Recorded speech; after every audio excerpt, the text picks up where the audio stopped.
We have seen some support from certain politicians in the West, but really it's been fairly weak. It's been the most mildest sort of sanctions that they could conjure up. And this week we learned this shocking story about the Iranian regime monitoring expats here and on Australian soil, an Australian citizen. Thankfully, our intelligence agencies were able to get involved and stop that, but I'm sure it's not an isolated incident. Is that something we should worry about? Absolutely. I mean, this regime has been very active in exporting terrorism, in espionage against foreign nationals on foreign soil. We know that they have kidnapped multiple people, including American citizens who are living in Los Angeles while visiting the United Arab Emirates, for example. Just today, I saw in the UK that 15 different foreign nationals based in the UK had been targeted for assassination or kidnapping by the Islamic regime. So this is a huge problem, and it's another reason that Western governments, in particular the US, Canada, Australia, and all of the EU, need to take this much more seriously than what we're seeing so far. Now, you're an Israeli American. I wonder how you feel about your government, the American government, emboldening the Iranian regime, empowering the Iranian regime. The Biden administration, again, seems to be eager to reignite this Iran deal that Trump junked.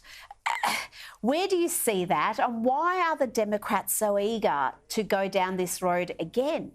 I think it's absolutely shameful, and I've been very vocal about this from day one. There is absolutely no reason whatsoever that any nuclear negotiations should even be being considered by the President of the United States. It's a slap in the face to every single protester who is on the ground risking their lives. There are men, women, and children. There are children who have been sexually assaulted by this Islamic regime, and yet we still have the leader of the free world who's willing to negotiate with this regime. It's outrageous and completely unacceptable.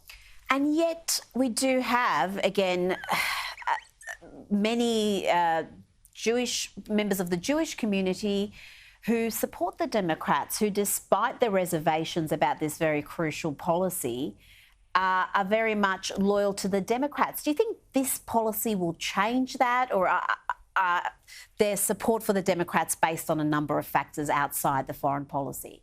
I mean, I wouldn't categorize it as specific to the Jewish community in particular. Of course, historically, the Jewish community does vote statistically Democrat in the United States. The Iran issue is one that has pushed voters the opposite direction, and frankly, it should. Yeah. And that shouldn't be exclusive to the Jewish community either. True. It should be across Good communities. Point. Of course, any minority group should not be voting for any party that is going to be soft on Iran, and that goes for, Latinos, for African Americans, for any group. Why? Because this Islamic regime, we have seen for 44 years that they systematically target minorities, that they're destabilizing, of course, the entire Middle East, that they are responsible for the highest number of deaths of Arab Muslims in the Middle East. Now, they'd like you to believe, of course, that it's Israel. In fact, it's actually them. And that's not even speaking about what they're doing in Europe, in Latin America, in the United States. I mean, they're responsible for, frankly, much of the turmoil in the world today. The entire world would be safer and a better place if this regime fell, and when this regime falls. I hope you're right. I hope it happens in our lifetime. For a long time, I didn't think it would, but perhaps, like you're saying, be patient. The Iranian revolution, the Islamic revolution, took 15 months, so we could be halfway through it. Emily, thank you so much for joining me tonight. I really appreciate it.